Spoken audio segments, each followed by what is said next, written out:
I have restarted this intro like 3 or 4 times.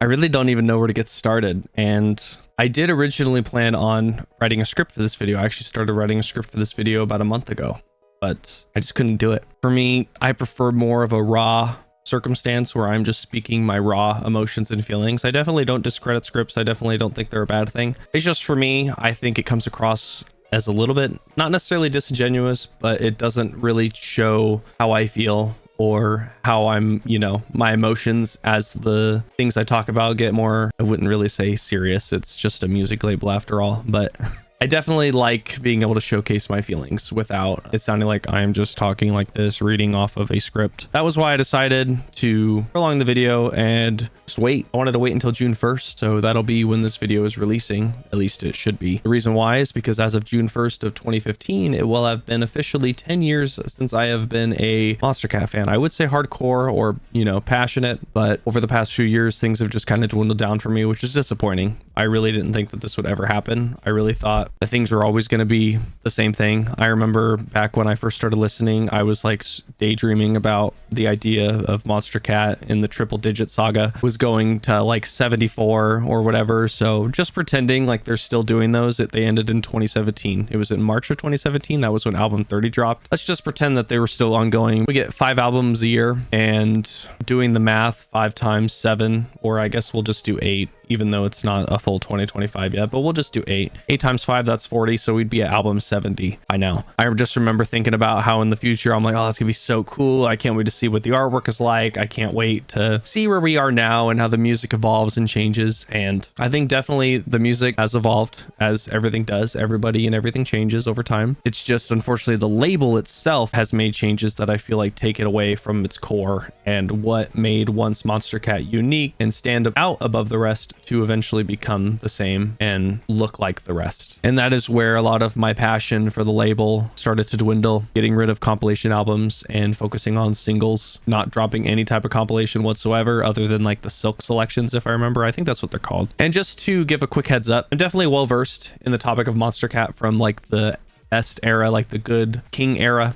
I don't think that's what people call it, but the big era of Monstercat where a lot of people say that 2014 to 2016 was the best. I was definitely very, very, very involved. Getting further into the years and getting past that point, I definitely was still very much involved, but a little bit more of a spectator perspective. I was just living life, doing my thing, but also the compilations started taking longer to get produced. And then there was that moment in time where they swapped the labels and separated them. Not really sure why I said swapped, but they ended up splitting the label into 2 different categories. I don't really know what to call it. Maybe a sub-label, sub-genres. I really don't know what to call it. Sub-channels, blah, blah, blah. We got Uncaged and Instinct, which separated each type of sound. So we would have the melodic and happy singy stuff to the heavier, more gritty stuff. I definitely loved both, especially when things were compiled together. I think it was a perfect mix. I got a lot of heavy stuff and I got a lot of happy singy radio music, if you want to call it that. But whenever they changed everything into a separate category where, if you want your heavy stuff, you go here. If you want your melodic stuff, you go here. That definitely soured my taste towards heavy stuff. I think ultimately I definitely really liked the melodic stuff more no matter what, but ultimately I still like both. I still listen to both, but definitely a larger percentage of my ears are listening to the melodic stuff. I have so many different playlists on my phone where it's all the melodic stuff. I've gone through all of the old compilation albums and separated all of the melodic from the more heavy stuff. Obviously it's based on my opinion, what I think fits where, and I've definitely pushed a lot of the heavier music to the side, and it's disappointing. Because again, I think it was a great mix. I think it was a cool concept and they took it away. And we'll get into that later. Before I do get super invested into what I'm going to say, I definitely curious your guys' thoughts. I'm definitely curious, your guys' Monstercat experience, your Monstercat opinion, basically anything and everything that will create engagement in the comments. And again, this is not for any type of algorithm or any type of engagement, anything like that, because my channel doesn't have ads anymore anyways. So it's purely for me and maybe some other people out there who are interested in the topic and want to talk about stuff more or want to communicate more.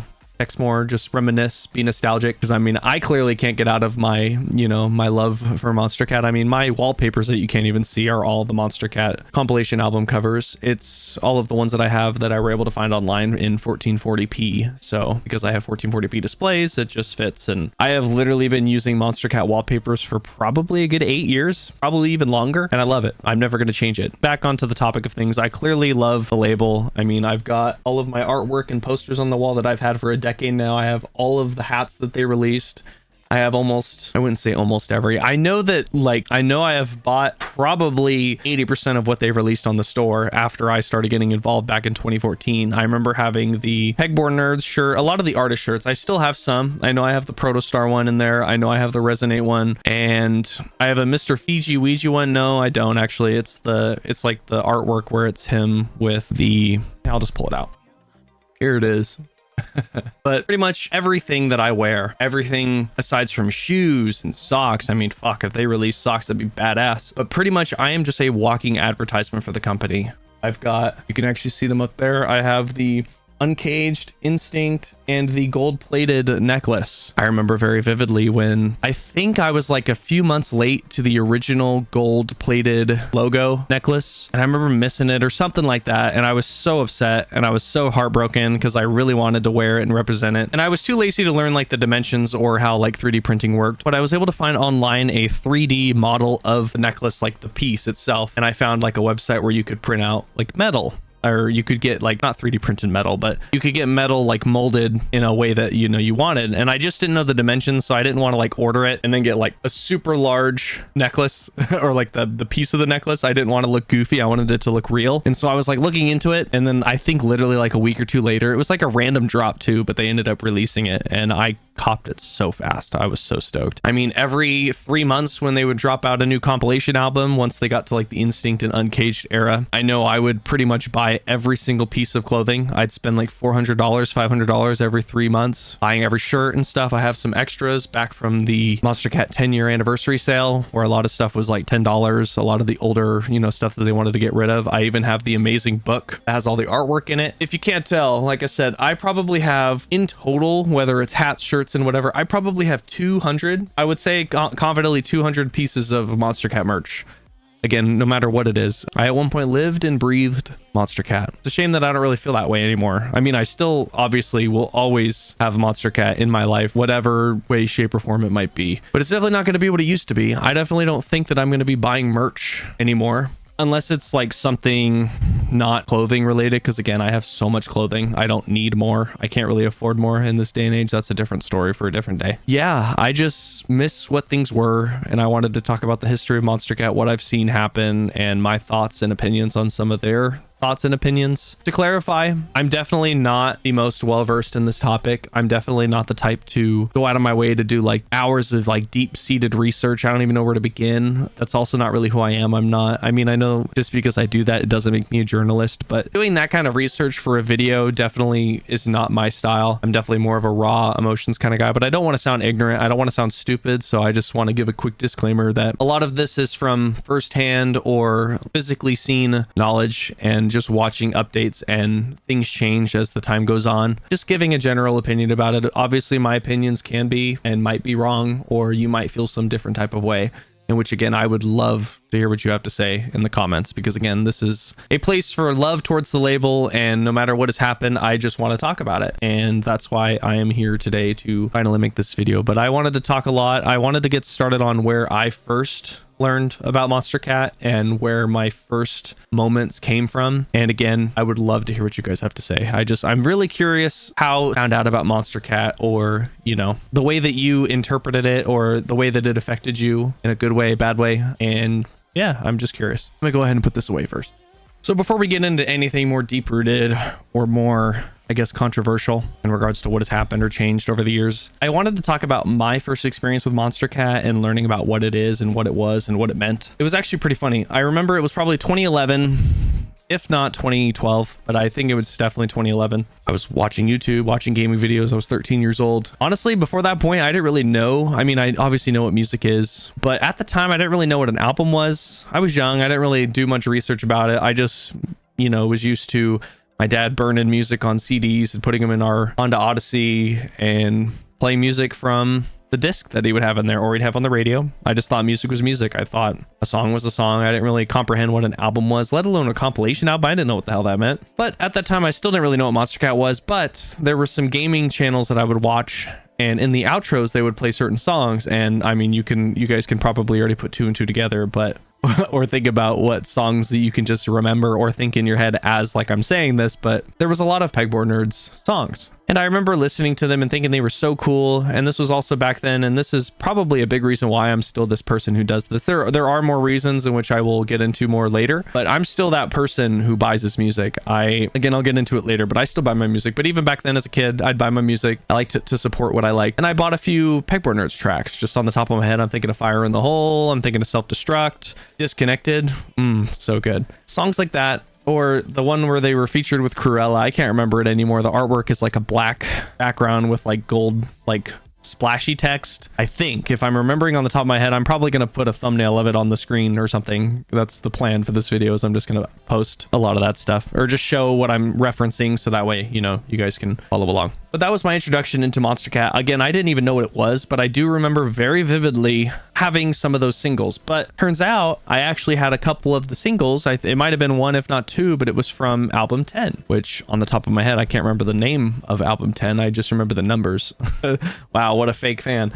But I remember on album 10, there was Self-Destruct. But I also remember as a kid very vividly, and this was one thing that I learned years later, a lot of the original compilation albums, I think from 1 to 8, it was like a starry background, kind of like the old school, like 2012 to 2014 starry background we had going on. Actually, that went on until about 2016. It was the 5-year anniversary album when they changed the theme, and they went and kind of used an animated background of the artwork itself as the backdrop for the song, which was cool. I mean, I obviously missed the starry background, I'm sure, as much as everybody else does, but I remember from 1 to 8, there were like the starry little background things. And then I think around that point, they started to have artist Petty Rep. I hope I'm pronouncing that right. I've never looked into it.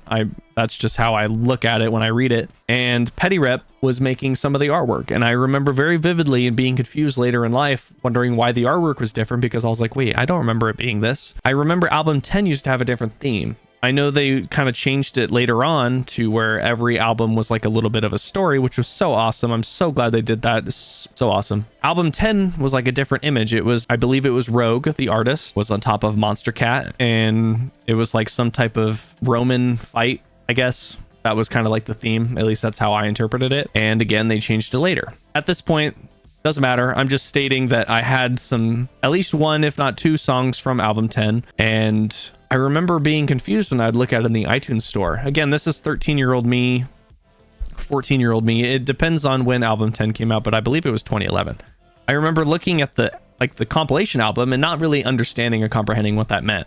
I just didn't get what it meant. I didn't know why there were so many different artist names. At first, I thought Monstercat was the name of the artist. I was pretty just ignorant and just uneducated in this situation. Doesn't matter. I'm a kid. And again, I was just enjoying and supporting the music.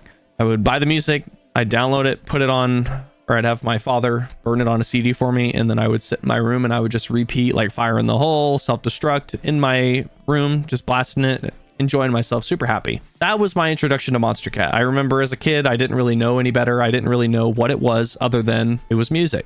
I thought it was the artist. Again, I learned that later down the road. But let's just fast forward a couple years. It's my sophomore year in high school. I finally decided to make a YouTube video. That was where I started. Around the same time that I started my YouTube channel was when I started really learning more about Monstercat and understanding what it was. And it was really funny too, because before this, I definitely had a small catalog of music. I definitely have always been the type to, I think it's also inspired by me paying for my music, but I definitely have a deeper attachment to the music that I listen to. And I can definitely listen to it repeatedly, because one, I paid for it and I don't want to waste my money. And two, it just I feel more like a physical attachment to the label, or I'm sorry, the song or songs, instead of just streaming it and just paying per month and just, oh, here's the new thing. All right, let's listen to this for a month until it gets old and then I delete it or whatever. So that's my view on music. I definitely am a huge appreciator of music, and I love correlating. This is 99% related to Monstercat, but I love correlating releases or album releases with moments in my life, whether they were good or bad. It's just something to look back and reflect and just remember. And that's why I loved Monstercat compilation albums so much was because they were so special to me and they held such an important time capsule of my life. And ever since they moved it to singles, that kind of took it away, since I can't really correlate something to every single day that I live. I mean, I can, but that's just a lot harder than just every 3 months, like, oh, this big thing happened on this day. But either way, like I said, I started my YouTube channel and I was looking for background music. I was trying to find songs that would be good for the background for my videos or my outros, or like montages and stuff, because I was super into montages at 16, like TF2 mostly related. I remember looking at Monstercat. I can't remember why. It was probably something related to watching YouTube videos and having it play in the background or like in the outro, and I'm like in the description trying to find out what the name of the song is. And that was probably where I came more across pipe burners and stuff. And that was when I really took a deep dive into Monstercat and started to learn and understand what it was. And I definitely remember more towards like the middle to the end of 2014. I remember going on the YouTube page and I remember seeing album 18 or 19 in the channel art header, and it'd be some advertisement like, oh, 18's out now or 19's out now. So this is like very much engraved in my brain. But around that time was definitely when I started to learn and understand a lot more about Monstercat. And again, this is going to sound really goofy. I really don't mean it to, but I feel like in some type of way, the artwork, or more importantly, the animated star galaxy background that would play and, you know, move and slow down and go faster based on the beat of the video, it was just really mesmerizing, and it helped me get really involved in the music. I remember very vividly sitting here, leaned forward with my headphones on and just clicking and playing, you know, popular tracks or more recent tracks that were playing. So a lot of my introduction into Monstercat was trying to find background music and stuff. And I just remember there was like a day or two or like moments throughout the whole later half of 2014 where I'd just be sitting here just invested in just listening and just moving my head and just being so happy and just in the moment. And that's one of those feelings that I yearn for. I love being in the moment, and it's definitely a big turning point in my life. I've definitely over the years have grown more towards enjoying every single day that I live instead of looking forward to something else. You know what I mean? Obviously, that sounds stupid. That sounds depressing, but that's not what I meant. I just love and value every day, and I love to be in the moment instead of looking forward to the weekend. So that's why I personally have always been a fan of 8-hour shifts. For example, when I used to work at the casino, there was a lot of people in a lot of shifts that were 10-hour shifts. So you'd work 4 10-hour shifts instead of 5 8s. I hated those. My rule is I like 8 8 hours of work, 8 hours of sleep, 8 hours of relaxing, doing whatever I want. That gives me a good third of every single day to enjoy myself and do what I need to do. And it also gives me the responsibility and the routine of having a job. And then it gives me my routine and my 8 hours of sleep. If I'm on a 10-hour shift, I definitely have the urge to either want to stay up more and play more or do whatever I want to do instead of going to sleep. But it also gives me less of a time to enjoy myself every single day. So I'd be like, oh, I can't wait for my weekend. And then it's like, sure, I have one extra day off, but that does not make up for the whole 4 days that I've been working and I didn't get to enjoy myself. Again, personal opinion, but I definitely value my life and I value every second that I'm here, and I want to just enjoy myself and be happy. So I think that that was one key trait that I learned from Monstercat. There's a lot more. A lot of my personality and a lot of my perspective on things definitely comes from being a Monstercat fan over the years. So back to what I was saying. 2014, later year of it, or the latter half of the year, sitting here mesmerized, enjoying the moment, just listening to music for a good hour or two, just watching the stars bounce and stuff, and just being so enthralled and just excited to like click the next song and listen. And it's like, I just remember listening to Canvas by Resonate on album 16, and just like, I remember thinking the song ends and then it keeps going, and so melodic, so just beautiful. 16 personally, in case anybody's curious, is my favorite album. I think it's just the most nostalgic for me. Also, it came out around the time that I first got involved and was like listening to a lot, and I love the remixes a lot. I love Haywire. He's one of my favorite artists on the label. Overall, just a great album. So that was where I started to get really invested, but at this point I didn't really have a job. I didn't have any type of income, so I couldn't really afford to buy the music. I just remember listening to it a lot on YouTube and totally using the music in a way that is, you know, in every way, shape, and form legitimized. Hey, at least in this day and age, like I said, I have every single Monstercat track that is significant, all the compilations, and I've spent every penny on everything. And every year up until 2024, I still need to do 2024 and, you know, the half year of 2025, but normally I buy all the singles and stuff, and I've spent probably $2 to $3 grand on Monstercat's music. No, I'd probably say more like $1,500 to $2,000 because again the compilations were so cheap. But that wasn't even why I wanted them. I wanted the compilations to be more. Funny enough, I wouldn't have cared. I just loved connecting my life and a big memory to the album, and I did not care how much it costed. I think it was silly, in my opinion, for them to make the album so cheap. I know that was their choice, especially when they concluded the compilations and made Uncaged Volume 11 85 songs for $10. Like, that's awesome, that's a steal, but it's not benefiting the label at all. It's not motivating them to want to continue to make more when they make them so cheap, and they're probably either making little to no money or making, you know, a big shrivel less than what they could be if they actually charged it more. 2014 was definitely the year that got me very invested and learned about Monstercat and how it operated and how it worked. And I remember up until March of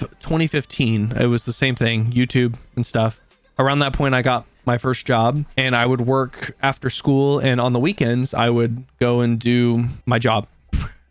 I'd make money. I believe I was paid weekly. It was, I mean, I didn't make millions of dollars, but I made something that was really, it made me feel like a millionaire as a 17-year-old. So that was cool. But I remember very vividly, it was March of 2015. This was basically the moment that I finally got myself invested in the label and stuff. I was listening to a lot of the music on YouTube, and I wanted to buy it and have it all to myself, and I wanted to collect it. I remember I was having some type of mental situation where I was just upset. Another story for another day, but basically it was just over a girl. It was stupid. But again, 17-year-old me, whatever. And I just wanted something to make me feel better. I knew that I've been wanting to buy Monstercat music for a long time. And so I believe I went to my local 7-Eleven and I got two $15 iTunes gift cards. I went home, I redeemed them. And the first 3 albums that I bought, and for whatever reason, I didn't listen to one of them like on repeat like the other 2. I don't know why. I really don't. But I bought 18, 19, and 21. Those 3 albums were the first purchases into the Monstercat ecosystem that I ever bought. I guess before that, I did start to buy Monstercat merch. That was when, like I said, the Pegboard Nerds and Resonate and Protostar, I got their shirts, their artist shirts, and I would wear them to school. So that was kind of, I guess, it. But in terms of the music, it was March of 2015. So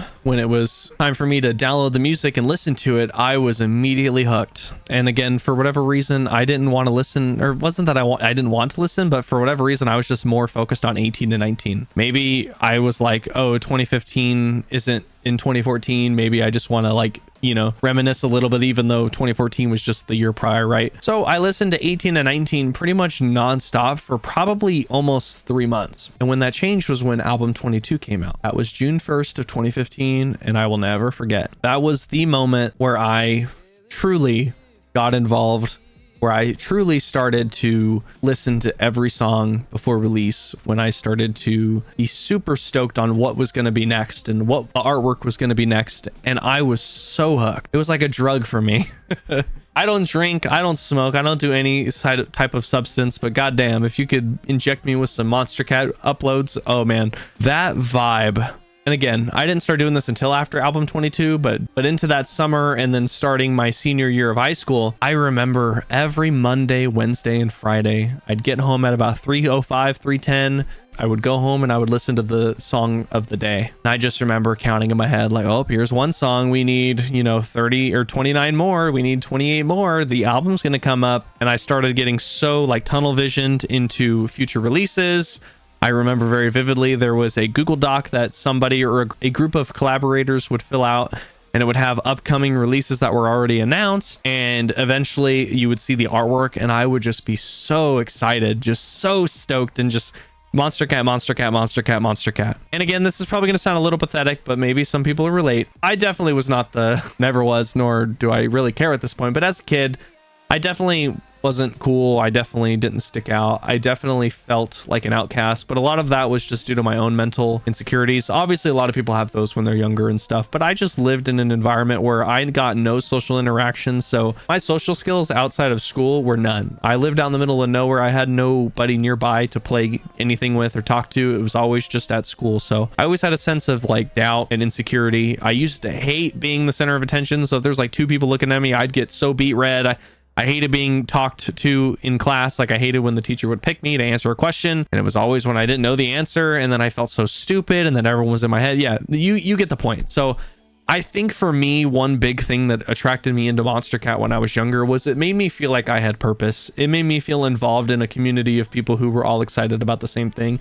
And it just made me feel more complete. I mean, as complete as a teenager could be, right? You know, my life hasn't even started yet. I'm a young adult, or I'm not even a young adult yet. I have so much to learn. I think the ignorance was a big part of it too. Just kind of that being my responsibility, was waiting for every song to come out and being so excited just to listen. But yeah, June 1st, album 22, conveniently my favorite number. So again, I think it was meant to be. Also, getting further into the story later, there will be more correlations, which I know they are completely correlations and they don't actually mean anything, but a part of me likes to believe, you know, just like how kids believe in Santa. Yeah, so from June 1st to 2015 to June 1st now, it will have been 10 years since I have been a hardcore fan. And I couldn't be happier. At least that was how I felt until about 2022, when things just started to get depressing. But before I get ahead of myself, I was there when we went to the 5-year anniversary and the artwork changed. I was there when we separated the labels. And a fun fact, I don't care about sharing this or not sharing this now, because one, it's dissolved. Two, it's not important anymore. This was years ago, because Instinct and Uncaged happened in 2017 and 2018 when the first Instinct album dropped in May of 2018. But I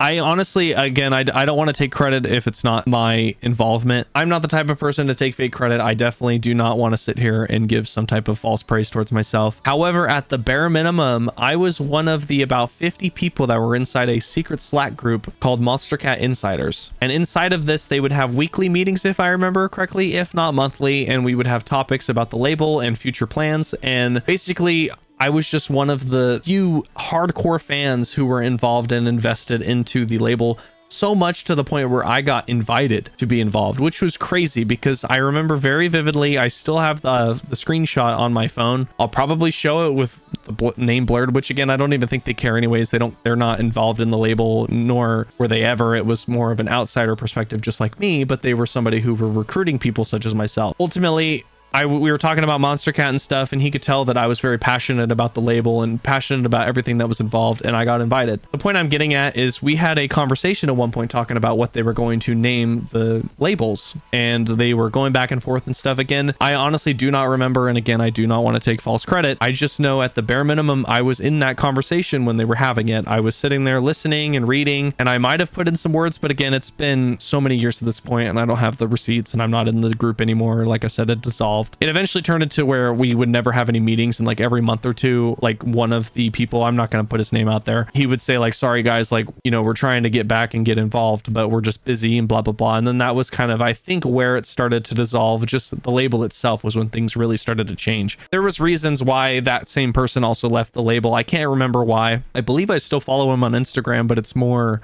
politically affiliated. I really don't pay attention enough to know or care, to be honest. But I'm just saying that I thought it was such a privilege and such an honor to be a part of a label or a part of a group that were the ones who helped design and come up with the name of the labels. So I was technically there when we decided that Instinct and Uncaged were going to be the names of the label split. And if I remember correctly, we did not come up with Instinct in that moment, but I remember Uncaged in my head. I remember very vividly that word being put into the Slack conversation. And I remember people like, oh, that's good, that's good. But I, at one point, was at least in the back end, because again, I'm not a very public figure. I'm not really much of a social media guy, which is also kind of ironic since I stream, I multi-stream, I used to, or I'm trying to get back into making more consistent YouTube videos. My life's just been busy again, so I haven't really had the chance to. I'm social in some ways, and then other ways I'm not. I don't know. I know you guys understand, but I was there during the 5-year anniversary when the artwork changed and we got rid of the starry background. I was there when we created at least one of the names for the labels, one being Uncaged. I was there for a lot. I was there when they were releasing the artwork back there, and I was able to get my hands on album 26 for free because I believe I bought all of the artwork. I bought 1, 2, 3, 4, and 25, and then 26 came included as a surprise. I think it was like a separate shipment though, but I remember making a YouTube video on it, being super stoked, being like, oh my God, thank you, Monstercat. This is so awesome, in my nerdy, cringy little virgin voice. But I also have some custom ones printed back there. I went to like my local Staples and I was able to get them printed as well. I put them on like a glossy paper to the best of my ability. They definitely are a little darker, but I was able to get all of the ones printed that one I didn't already have because I wanted the real ones instead of them being printed. But I think they were labeled as unbound copies, and by that I mean I went on Petty Rep's DeviantArt page and I was able to find a lot of his artwork for the Monstercat labels. Not a lot. There was a good, I got 19, 23, 27, 28, 29, and then then I was able to print out 30. I know that's not made by him. It's made by, I think, an Amanda. I don't remember their name. I think it was an Amanda, but I was able to get it cropped in a certain way to where it looked like it fit, but mostly the other ones are all like the correct aspect ratio and stuff. But my goal is to someday, and I shit you not, and I'm so excited to do this, is I want to get all of the artwork from album 1 to 30, and I think they're all out there in 1080p, but I want to get 1 through 30, and I want to get them printed like in the highest quality imaginable, and I want there to be a little border around it, maybe no border, I don't know, but I want to get them in like the top of the line framing with very slim metal bezels and like, you know, anti-gloss protection and like for anti-sun, blah blah blah. I don't really know much how to describe it, but I want to have a whole wall just dedicated to the original 30 albums, and that is such a dream of mine, and I can't wait to do that someday. But basically I was there for a lot. Also, if I have any corrections I got to make, or I think of anything that I haven't included yet, or I decide to make another video following up on this, I'll definitely be linking all of that either in the description and or in a pinned comment. So in case you guys watch this months later and you might be wondering if there's an update to my perspective, or if I have any changes, they might be down in the description or comment section. But basically I was there for a lot. I was there for a lot of the changes, and a lot of them were good, and then they started to become bad, in my opinion. I think the label separation was in a way good, but for me personally, I always will prefer when they were conjoined together. But ultimately I still have a playlist for every year. I have a playlist for every Instinct and Uncaged collection. I've got one that's streamable, which just means that I can play it in my streams and it won't get flagged as, you know, some type of content ID thing, because I still do have the Monstercat Gold subscription, which is also funny because it's like, hey, Avizzo, you know, you can just download the music, right? Well, I could, but one, I wanted to support the label, and two, also whenever you would download the artwork from them, it would always be, there would be no included artwork, no, the titles wouldn't be updated, and it just wasn't worth the it was just a lot easier to click one button on iTunes and add it to my account and blah blah blah. You know, I'm giving Monstercat a lot of praise, especially I was back in the day, but I definitely do have some complaints. One of the big things that I wanted to complain about was the grammatical inconsistencies with their iTunes catalog. I honestly think, because this still happens, it's been happening basically since the beginning. What gives them the right to upload the music and put it on YouTube and always make it grammatically correct? If I'm remembering correctly, the YouTube side of things, the titles, the artist names, everything is always accurate and as precise as possible. But when I would buy it on iTunes, there would always be a lot of spelling errors and inconsistencies. And when I finally realized some of them, like over the years, I still find more and more. It's frustrating. I think it's embarrassing too. I don't know why they would put such less work into making everything grammatically correct or as accurate as possible when you're paying for the music. Again, this is just me. I'm a very pedantic person. I definitely am very detail oriented, and I like everything to be consistent and the same. So when I one day look over and realize that on iTunes, some of the titles of the compilations say Monstercat 000 space dash space, but then other ones say Monstercat 000 colon space and then the name.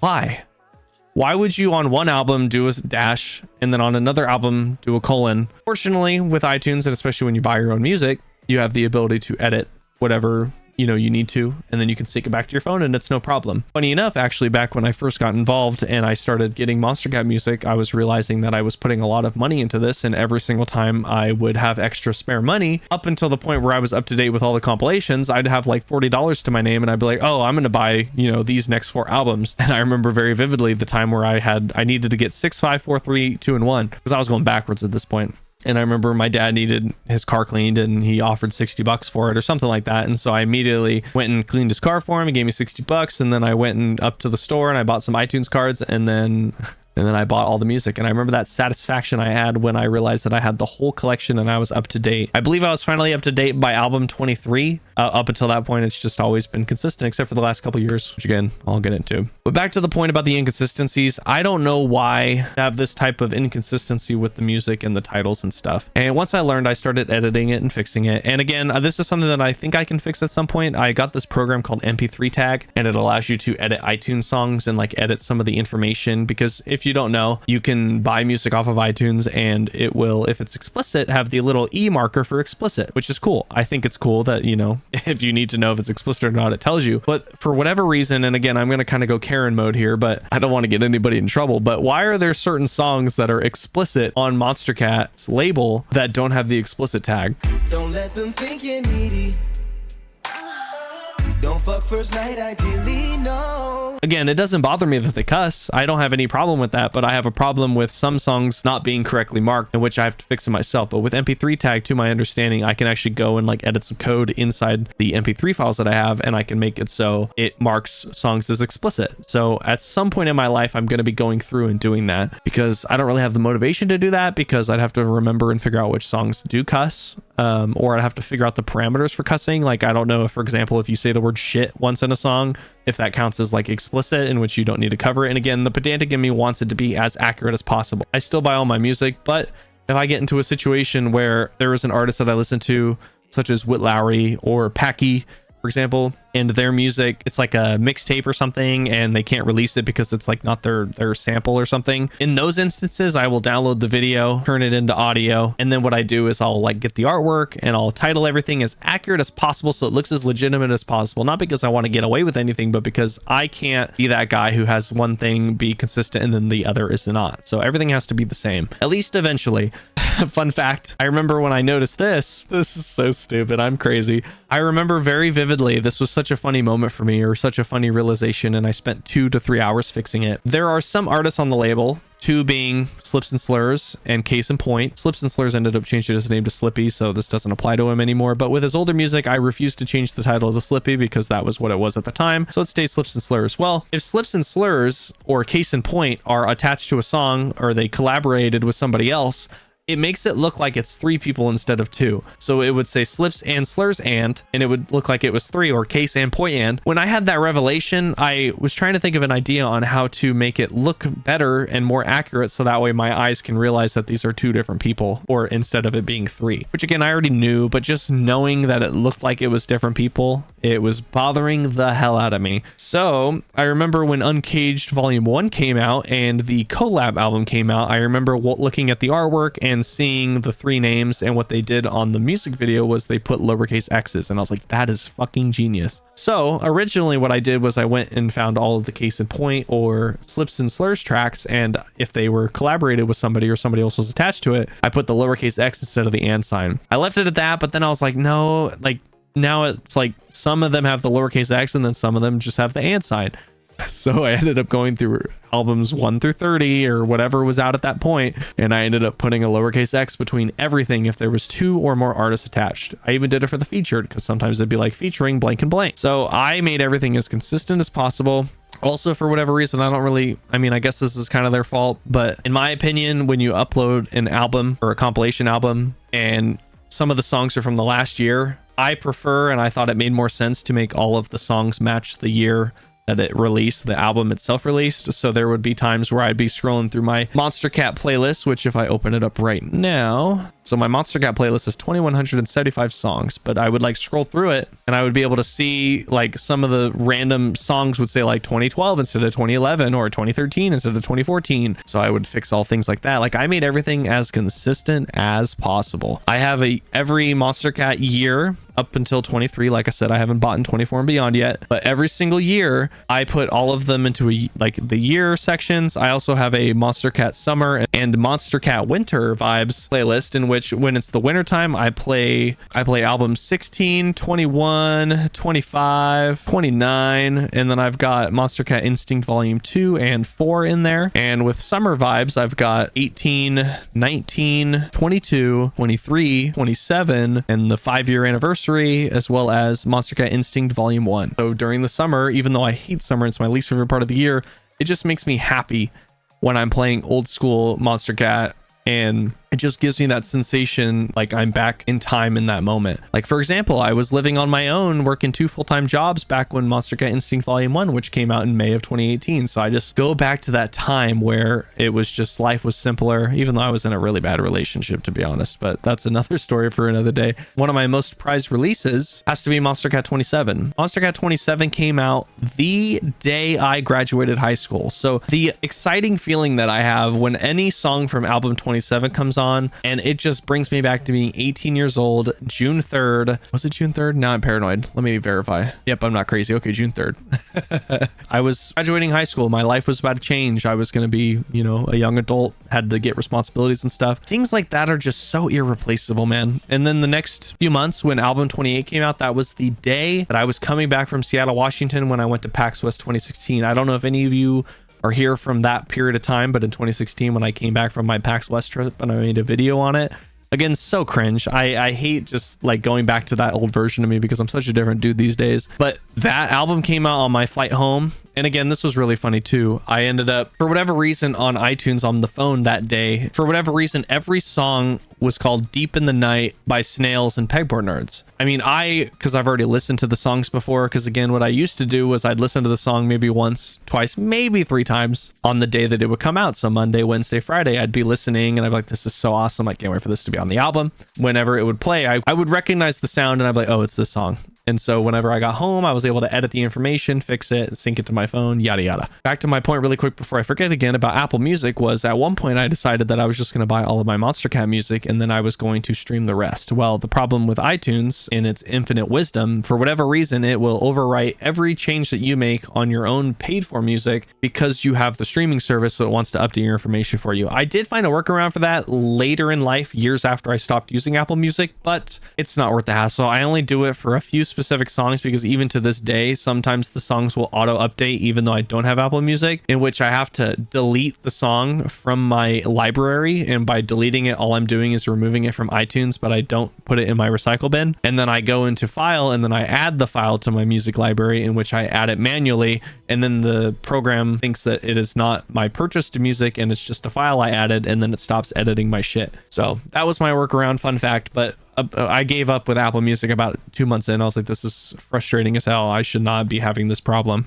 But yeah, every album or a lot of the albums have a big important significance in my life, and every time something comes on, it just reminds me. But that was my first complaint, was the grammatical inconsistencies and just having an environment where they just did not care to like make things consistent on the paid side. You would think that they'd be more passionate about making everything be as accurate as possible, but then only doing that on YouTube where hundreds of thousands of people see it. But then maybe it's because there's only 2 people like me who actually buy the music still, goes on there and pays for it, so maybe they just don't care. But even then, if you're streaming it, you're still going to see the same thing. So I don't know. Personal opinion, I thought it was lazy on their part, and I never liked that, and I don't know why they ever allowed that, but it is what it is. And I don't know, didn't care enough to really complain about it. I just fixed it on my own. One of my other complaints was at one point they ended up changing their merch to, I believe they were getting them manufactured in China, and I remember the sizes were so different and they didn't give anybody a heads up. And I remember getting like extra larges, but they fit like mediums or larges, and because that's always been my thing, I like extra larges because I mean, I'm not fat,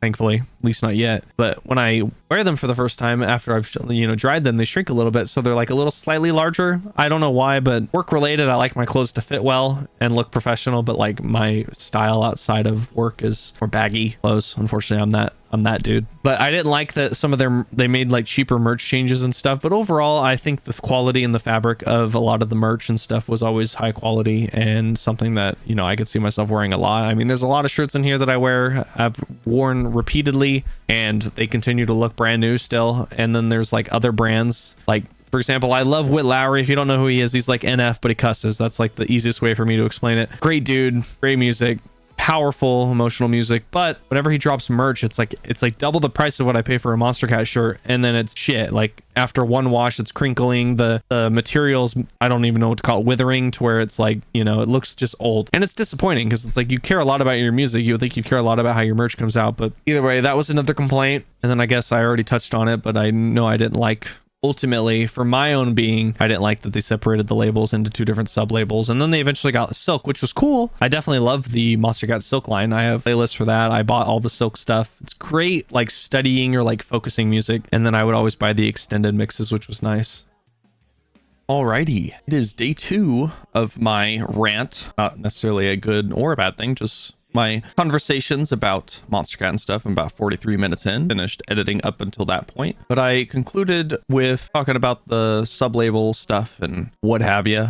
honestly, I just didn't really finish up and conclude my personal opinion about the label, and I just kind of wanted to conclude some things off. I feel like I'm pretty satisfactory with everything that was said today in this video, but if by any reason in the future I have something else that I want to bring up, or there's other things that I want to discuss, like I mentioned earlier in one of the timestamps, I would definitely love to make another video if people want to hear more. With that being said though, to kind of conclude things here, I think it's mostly disappointing above everything else that Monstercat decided that their best course of action was to completely change their methodology and change their perspective on things. I definitely believe there was a sense of greed involved in the final situations that changed Monstercat entirely. I know for whatever reason, the CEO, can't remember his name, I think it's Mike something, it doesn't matter, doesn't even own the company anyways. So I mean, Monstercat just got bought out earlier last month. So I mean, literally there is practically zero substance of Monstercat left inside anything Monstercat affiliated from basically, in my opinion, 2021 and later, but realistically from May of this year, which is 2025, into the future. There is no correlation to anything from the past other than maybe some artists that used to be on the label. Monstercat, in one way, shape, or form, in my opinion, again, I don't mean this as a diss, but it's dead. It's a shame that they had such a nice formula where the community was able to get together, discuss. There was a lot of negative Nancy's. I know there was a lot of people who, based on whatever color the genre was, they wouldn't watch the video or listen to the music. People weren't open to trying new things. That was one of the things that I like, no matter how good or bad song is or was. I've always liked and enjoyed every single Monstercat song. It's pure bias, I know, but honestly, my ecosystem of music that is EDM related, 99.9% of it is from Monstercat. And I know I made a comment before when I said that Haywire is one of my favorites from the label. I don't even listen to any of his music outside of the label. I just, in a way, I look at Monstercat, even though I think they're dead and the situation is totally different and it's not in a way, shape, or form that I want. I definitely look at Monstercat as like the Apple of EDM, which again, I know my opinion is way off, and I know that I should explore more and consider more options in terms of EDM music, but I just find it simple. I find it easy to look forward to EDM music from Monstercat because they're at least consistent, even though the music gets no popularity, no views, and it's just music at this point, nothing to look forward to other than, oh, it's Monday through Friday, let's get a song for every day and let's add it to our libraries and blah, blah, blah, blah, blah. That's pretty much all it is, but I look at Monstercat as an ecosystem. I look at it as my source for consistent music that is electronic, and I don't have to look anywhere else for it. It's simplicity. Kind of like how I use my iPhone, for example. I'm not a super intuitive dude when it comes to the phone, which is funny because I'm a total power user when it comes to my PC. I always set it up a certain way. I always have to have everything a certain way. If I don't like it, I reset Windows. I reset Windows like 2 to 3 times a year. Back to my point though, with Apple, I mean, obviously I don't necessarily need, because I know you can buy the music or download it as an MP3, put it on your Android device without it needing to be affiliated with iTunes, whatever. My point being, it's just simpler for me to buy it on iTunes. It connects it to my Apple ID and then they're linked and whatever. And then if I have the situation where my music is not in any way, shape, or form operating correctly, I can delete it and then keep the song. As you're aware, I already talked about that. But it's just simple for my music. It's also just simple to text, phone call, YouTube, memes, and that's all I need my phone for. So at this point, all I need Monstercat for is just more updates to have more music. So that's how I look at it. So Monstercat at this point is just an ecosystem for me. There's no substance, there's no life in it anymore. There's nothing from the past that I get to look forward to anymore. I think a big part of it was greed. I know they had a newsletter come out back when they were talking about how Uncaged Volume 11 was going to be the last compilation ever. I know inside the article somewhere they talked about like streaming services, or basically they just had an excuse for why they didn't want to make compilations anymore. I disagree with that opinion wholeheartedly. Even when they announced it, I was just upset personally. I didn't make any public comments or whatever, but I definitely think that it was the wrong decision. It was the decision towards worse futures. I mean, now here we are without the original CEO being a part of it anymore. I believe that he sold it, or he and whoever else was affiliated with it. Like I said, I don't really get into the nitty gritty or the details that deep, but I think that they sold it because it's failing. By it, I mean Monstercat. And at the bare minimum, if they're not failing, they're just not making a lot of revenue. And maybe because there's no life in it anymore and there's nothing of substance other than just spamming music, like music slop. I think that's all it is. And maybe Mike and whoever else is affiliated aren't proud of it anymore, so they sold it. Before I get into the majority of my closing thoughts, I really wanted to go over the Uncaged Volume 11 newsletter with you guys. I know I just panned it over the screen, but I think there's a lot in it that's funny, a lot that I want to say, especially because a lot of nothing happened after they released this announcement, at least from my perspective in regards to the music and the community environment that once was shared with everybody. So there's a lot in here that I think is funny and a lot that I just want to go over, especially now that we have a lot of the knowledge about what has happened, or more importantly hasn't happened since this newsletter has came out. It just makes it funnier. Again, this is my opinion. Maybe there are things that have happened, but I just don't see them because I don't see it in the way of it being any type of progression towards what we used to have, which was compilations and community and getting together for something other than what they did then, which was crypto. Fucking dumb. And then we had, you know, concerts and stuff. I know concerts and whatever are still ongoing, but that was really never my thing. I did go to in 2017 a Pegboard Nerds concert. That was cool until the people in front of me were being dickheads and they were trying to create a mosh pit, which is not my thing, so they kept pushing me, so I got aggressive and pushed back. He's like, bro, what are you doing? But that was all there was to it. But yeah, let's go over some of the key points inside of this Uncaged Volume 11 newsletter and let's dunk on it. Feeling a bit weepy? Don't fret, it's going to be okay. Better than okay, actually. When one sonic door closes, another one blasts open.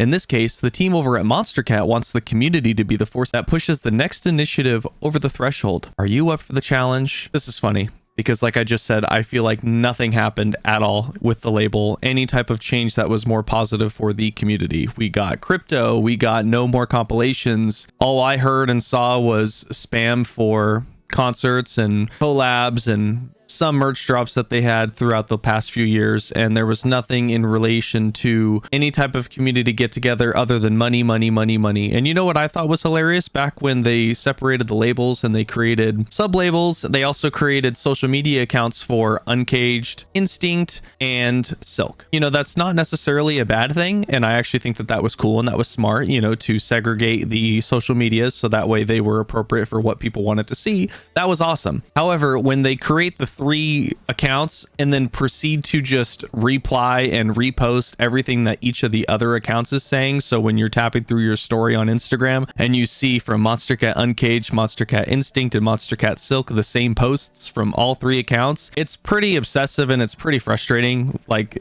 to me, it screamed, oh no, we fucked up. And to make it better, we're just going to keep spamming you guys with all of our content so that way you can still see it, even though we wanted to separate everything for everybody's benefit, apparently. It's just, that was the dumbest fucking thing I think I've ever seen. So 99.9% of every time that I'm scrolling through my Instagram and going through my stories, I'm just tapping through, and then they'll have like some 20 posts about some artist's release or something. And not only that, but the Instagram likes these days get like 1% of any type of interaction versus what they used to get back on some of the older posts and stuff, back when we had community and back when we had compilations that we got to look forward to. So I think their whole social media aspect, on top of separating the label into sub labels and stuff, it's just so laughable. To me, it was like oh, we fucked up. But you know, there's this thing that we can do in life called fixing our mistakes. So if you were unhappy, Monstercat, with the way that things were going or the lack of engagement that you were getting from your new accounts that you made, you probably should have just retracted your statement, said we're sorry, and then moved forward. Kind of like when the whole Mike wanted to promote crypto thing. I remember they were trying to post a bunch of shit. I don't really remember how many crypto things that they got involved in, or if there was a lot that they got involved in. All I know is that it happened at least once, and you know, normally when crypto comes around, chances are it's gonna fail, chances are it's gonna get pump and dumped. But in regards to the whole crypto thing, that was like a definite red flag for me. It was like, bro, okay, you guys want money, we get it. Yeah, buy our crypto, buy our crypto, buy our crypto. This whole philosophy about community being the force that pushes the next initiative is super funny when all we got was concerts, post spam, post spam, crypto, crypto, crypto. So I'm really glad that they let the community decide what was best for the label when it seems like nothing that any of us ever wanted, which we didn't want any change, to be honest. If I remember correctly, all of us wanted just compilations. Loved looking forward to it. It was a great part of my life, connecting memories and just having something to look forward to every few months.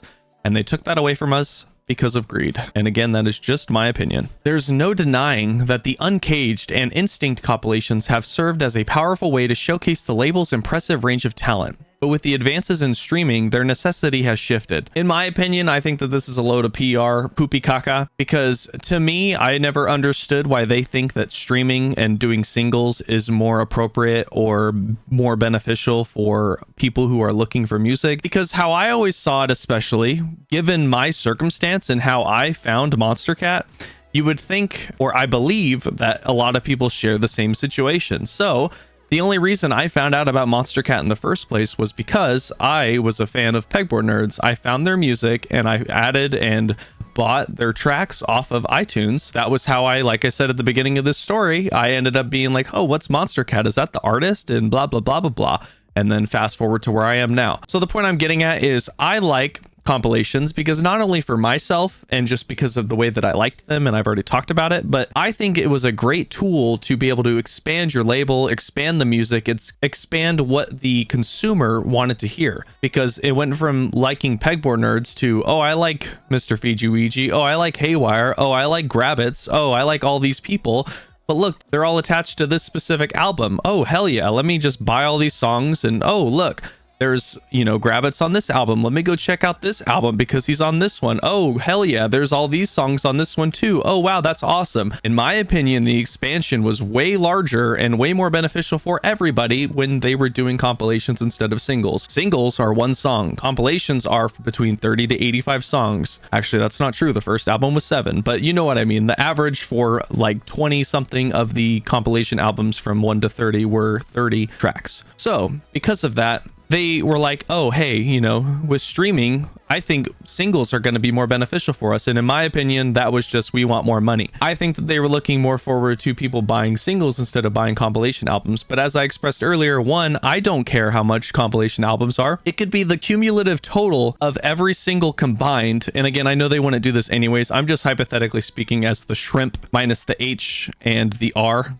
that I was for the label. I definitely would not care. Like if the compilation was $50 and it was 50 songs, I don't care, I'd buy it. But the point is, they could have charged more for the compilations. I've never seen a company provide 85 songs for $10 on iTunes. I feel like if anything, it'd be $20, $30. But even then, that's me being generous. I feel like they'd be greedier because a lot of popular artists such as Eminem, and again, I'm not necessarily saying it's greedy, and even if it was, I don't care because Eminem's a great rapper. But the point I'm getting at is like his albums will release and it'll be like 15, 20 songs. And even then the album's like $15. And I'm still buying it. You know what I mean? If I like the music and I like the content that I'm consuming, I will be more than happy to pay the extra premium to get what I want. So to support the label, that is exactly why I bought all the compilation albums. That's exactly why I continue to pay for gold. That is exactly why now to this day, I'm still buying all the singles. That is why I used to spend hundreds and hundreds and hundreds of dollars on merch for the company that I loved and adored, which was Monstercat. So for them to just have this whole spiel, in my opinion, which was PR garbage, to just, you know, make an excuse that we think streaming is more lucrative because we get more views, more streams, and also we can just do singles and get $1.30 out of everybody instead of $10 for 30 to 50 songs, which again, nobody ever said you had to do. Another stupid take, in my opinion. In 2022, we'll be looking at creating new opportunities to celebrate each brand in a unique way. We just felt that compilations weren't doing that in the way that they used to. The formula was still the same, and if anything, you guys expanded and made a change that even though I didn't like, only because it caused me to not like heavy music as much as I liked the melodic, it was still a nice and cool change because again, it did separate what people wanted. So even though, you know, on the main channel when we had heavy and melodic at the same time, there were people who only wanted specific tracks and specific genres, which is exactly why I think they made the change to get rid of genre colors and also get rid of the genres in the title, which they ended up, I guess, bringing back, because if I look back at some of the most recent videos, it looks like they have the tag in there again, which I think they are doing on purpose for the sake of getting more views. But either way,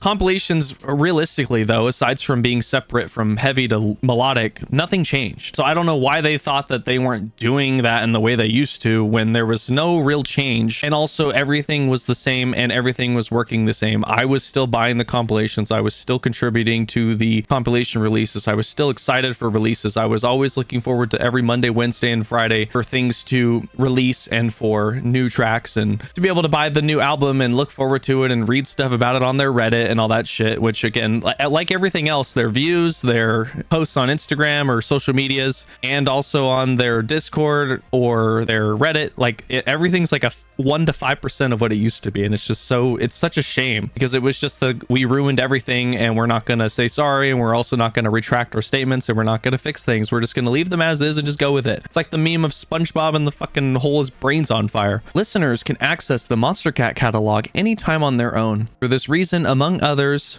we believe we can dream up something even better together. Okay, so crypto, singles only, concerts, post spam, and that's it. That's all I got out of Monstercat for the past 4 years, aside from music. And again, like I said, it's my ecosystem. We can boil down the essence of what the compilations were all about and recreate that, and we really want your help. I'm sure you guys got lots of recommendations. I didn't pitch in because at this point I lost hope, and I was still just a spectator at this point. Like I said, with all the changes, with the crypto, with everything else that was involved, I definitely just didn't really have it in me to try and pitch my point, because I think me as one person isn't going to make a change, and also based on their repeated mistakes or the repeated lack of good change, I didn't think that any of us were going to be able to change their minds. And look, it's true, because look where we are today. Mike is no longer a part of it. It was sold off because there was no life left in it, and now it's just a slot machine for music. Why talk about you want our help and not do anything about it? I'm sure there was a big upset about the compilations thing. I'm sure there was a big upset about the crypto thing. I'm sure there was a lot of issues in the past about a lot of things, but unless it was PR related, they didn't care. I mean, I remember the whole Arrow Chord situation and how he,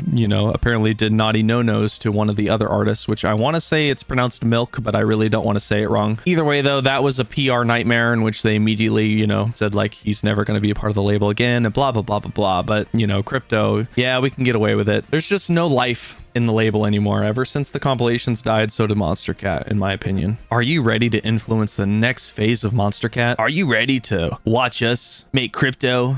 Are you ready to watch us spam music that gets 1% of the views it used to get in 24 hours? Are you ready for us to not make merch anymore or have any reason to make merch because we don't have huge drops anymore? All right, I think I've pretty much vented as much as I could about the newsletter. But yeah, that shit was stupid. That shit was frustrating to read 4 years ago. Well, 3.5 years ago. And it will always frustrate me. But at this point, like I said, I've got nothing really else to say about it. I've complained enough. I've given my 2 cents about a lot of stuff. And I just have to know and understand that Monstercat's not going to change unless for whatever magical reason, maybe the new owners are like, we should bring compilations back, in which obviously with the snap of my fingers, I will be happily on board again, and happily my obsessive, excited self about the label and its future changes and stuff. Because if they would have left things as is, we'd have 70 something compilations right now, which I know we already have a lot, but the point is that, if we could have gotten up to the 3 digits, but with like up to 70, or even if they kept things as Instinct and Uncaged, which I don't mind. Again, I think it was a good change, but it just wasn't entirely for me. But either way, I liked still supporting the compilations. I still bought all the compilations. I still listened to all the music. I'd still be buying all the merch. I'd still be up to date with everything. And it's just, they took that all away. I just don't know why you can have such a good, popular, successful formula that clearly was working and you just tanked it. There was just something so cool about having not only the community of fans such as myself, but having the community of the same artists, which again, even if they were to continue to add more artists, I don't mind. That was never a problem or a concern for me. I actually thought adding more artists was cool because I was like, oh, welcome to the family so-and-so,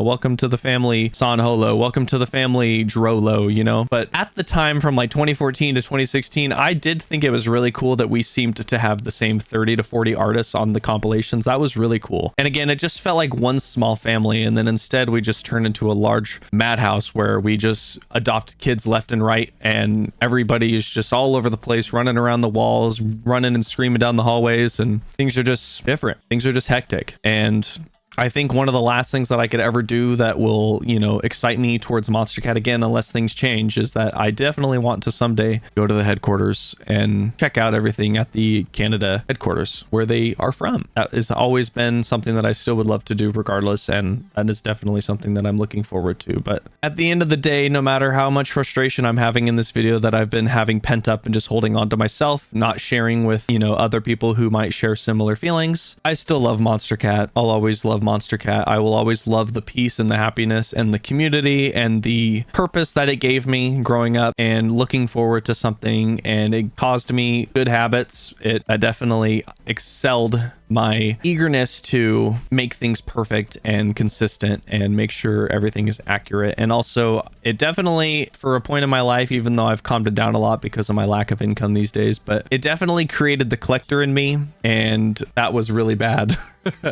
For a period of time there anyways. It was really nice collecting the music and being like, oh my god, like I'm gonna pre-order it and open it 3 hours early, because for me, on average, the times that they would release would be around 9 p.m. the day before, so I'd always be up at 9 p.m. or at 5 a.m. my time. That would be when the store would open, so even if I was working like graveyard or something, I'd wake up in the middle of my sleep so I could buy the stuff and then I'd go back to bed. Good times, good times. But ultimately, no matter how much I've complained in this video about Monstercat, I have more love and compassion for it, and at least what it used to be, more than I could ever potentially hate it. I can hate what it is now, but I can never hate Monstercat entirely, and I can judge it or the CEO, the past CEO, or anybody who made decisions up there, but clearly I'm also not in a place where I can, you know, like I said, this video is all opinion, and I know that deep down they might have been making the right calls at the time, or they were doing something that they thought they were going to be successful and happy with. And I'm not like a CEO, I'm not a business person, but ultimately though, I still believe if they should have just kept the formula. I just don't see the reason why you would ever want to mess with success. I don't know, there's a way to look at it from both ways. I'm just very stubborn and passionate about the label and what it once represented, and I just wish that we could have that back someday. But I think that that's going to be enough for this video. I think it's time to wrap it up. I think I've talked about enough of what I feel, or, you know, what I've been wanting to say for the past 4 years. At the end of the day, again, no matter what, I love Monstercat. It has been a blessing to have it a part of my life for the past 10 years. It shaped me into a part of the man that I am today, and I will forever be grateful for the memories that I've had with the label, being a part of Monstercat Insiders, being a part of the influence, and overall just feeling just happy, just loving life, living life, listening to Monstercat, being excited for releases. And that community is something that I long for. And whether it ever happens again, or if they ever fix it, or if they don't, at least I know that I got to spend a decade of my life supporting a company that I loved very dearly, and will always hold it near and dear to my heart. And no matter what, you know, as the saying goes, don't be sad that it's over, be happy that it happened. There's a lot of examples for that. Can't be sad that it's over. I go back and I rewatch the things and I'm laughing and having a good time, and I think no matter what, I'm always going to be smiling when I've got